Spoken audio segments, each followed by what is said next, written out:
Hi guys, happy Friday. We've got something really important to talk to you about. So once again, the Republican school board members show that they have no problem taking money illegally when it benefits them personally. So here's what happened. Yesterday, the State Ethics Committee held a hearing for some campaign ethics violations, a complaint that had been submitted earlier in the year. So when you stack it all up, here's what you've got. 7 ethics cases, 3 board members, 2 shell packs, 1 well-connected law firm, millions in no-bid contracts, and a partridge in a pear tree. All right. So yesterday, the State Ethics Commission ran all 7 cases. I'm going to break it down for you in a bit. I just want to give you the high-level overview and give you kind of the headline here. Yesterday, the State Ethics Commission ran all 7 cases through in one meeting. The 2 PACs took consent orders, and the complaints that were filed against Randy Scamihorn, Brad Wheeler, John Cristadoro, Freeman, Mathis, and Gary, and Jonathan Crumley, okay, these are the players that we're going to be talking about, were dismissed administratively, meaning that the State Ethics Commission was trying to close this loop quietly. But before they did that, they signaled that there was some shady stuff that had happened in campaign finance in the 2024 election, and we're going to get into that. So here's what happened. Here's the scheme. Interestingly, by the way, let me back up. So, yes, they tried to do this very quietly, which is why consent and the administrative dismissals means that these things are not fully adjudicated in public. So we don't get to see or hear the investigation. All we know is pretty much the outcome. But because it came out that the 2 PACs involved and the school board members involved had to pay money back to the state, it signals that the commission knew that there was some shady stuff going on. Interestingly enough, everyone had to pay money except for the people who were the ringleaders in this cabal. Okay, Freeman, Mathis, Jonathan Crumley didn't have to pay a dime. We'll get back to that. So here's what happened. Freeman, Mathis, and Gary made millions of dollars. They are a law firm. They made millions of dollars on a contract that the board approved, that CCSD, the Cobb County School District, paid them millions of dollars to be their attorney when they were defending the maps, the gerrymandered maps that were sued in federal court. And also Jonathan Crumley, who is a lobbyist who was related to Freeman Mathis at the time, and a bunch of other connected people pumped money into the campaign accounts that kept Republican board members in power. The 2 shell PACs were called Cobb Children First and Business Supporting Schools. They existed largely to move money to these races, hiding who really benefited from the district's legal spending. The 2 PACs had to pay $5,000 each back to the state. Cristadoro, Scamihorn, and sorry, my internet's going bananas. Hold on, let me turn this thing off. Sorry. I was just getting to the good part too. Cristadoro, Scamihorn, and Wheeler are collectively sending about $24,000 back to the state, not back to donors. And this is how we know that the commission knows that what they did was illegal. We also now know that the Ethics Commission acknowledges that this was illegal behavior, but it is wild that the law firm, like I said, doesn't have to pay any money back. This is insane. And on top of that, we already know that when Board Chair David Chastain was running in 2021, he had his own campaign finance issues. He was cited for taking illegal contributions from some of the same players that were involved in this, including Jonathan Crumley and State Representative Jenny Earhart. And of course, we also know about the problems that John Cristadoro, Vice Chair, has had legally with his own financial problems. Guys, this is as corrupt as it gets. Let me just break it down for you. When you see the same small circle of men writing checks to campaigns of Republican board members who are voting on multi-million-dollar contracts that they are getting. These are the politicians who are approving these deals. Now, not John Cristadoro, all right? He didn't approve these deals. But why do you think they wanted him on the board? Let this sink in. These board members, like I said, Cristadoro, Chastain, who did I leave out? Wheeler, voted to spend millions of tax dollars that could have gone to our kids and our teachers to vendors who have gotten millions of dollars of our tax dollars, right? I mean, do they care about our kids and our teachers, or are they just looking out for themselves? And I ask that because, again, based on what we now know, the Republicans continue to show that these school board members show that they have no problem taking money illegally when it benefits them personally. That's the headline, you guys. I could stop right there. That is the headline. That is the everything in between. That is the bottom line. We're going to post all the documents so that you can see for yourself all the evidence that was discovered during this investigation, and you can just see all this stuff yourself. But if you want to hear the tea about the donors, stick around. All right. If you want to, stick around. I'll run through this.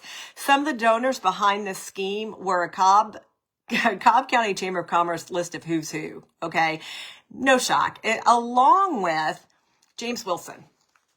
Now, this is kind of convoluted. We're going to post it all. You can see how everyone is related. But let me tell you about James Wilson. James Wilson is, he's the CEO of a company called Education Planners. He is also the senior SPLOS consultant. So he literally is in the room where SPLOS funded projects are being decided. He consults on those, okay? He's also been given 5-figure contracts, probably no bid. I'm not sure about if his were bid out or not. 5-figure contracts, including 2024, almost $200,000 worth of contracts, and then 5-figure contracts in 2022 and 2023, and that's as far back as we went. Also, donors include, real power players like Freeman Mathis Gary, like we said. You already know how much they've gotten, like around $2 million from the district. Jonathan Crumley's got his hands all over this. Brian Tyson, who was an attorney with Taylor English. Taylor English was the firm that the board hired that has ties to Earl Earhart. That was the firm that was hired to redraw the maps when they wanted to do redistricting. This thing reeks of a political who's who and just baseline, just run-of-the-mill corruption. Freeman, Mathis, and Gary got millions in no-bid contracts approved by Scamihorn, Wheeler, and Chastain. And I repeat, no-bid contracts, millions of dollars. And then to turn around, like I said, they created these PACs to try to cover their tracks to fund the campaigns of John Cristadoro, Randy Scamihorn, Brad Wheeler, who were up for re-election last year, knowing that they had already gotten $2 million in funds. So let me break this down for you even more. I could stop right there. But let me tell you about the candidates and the cash.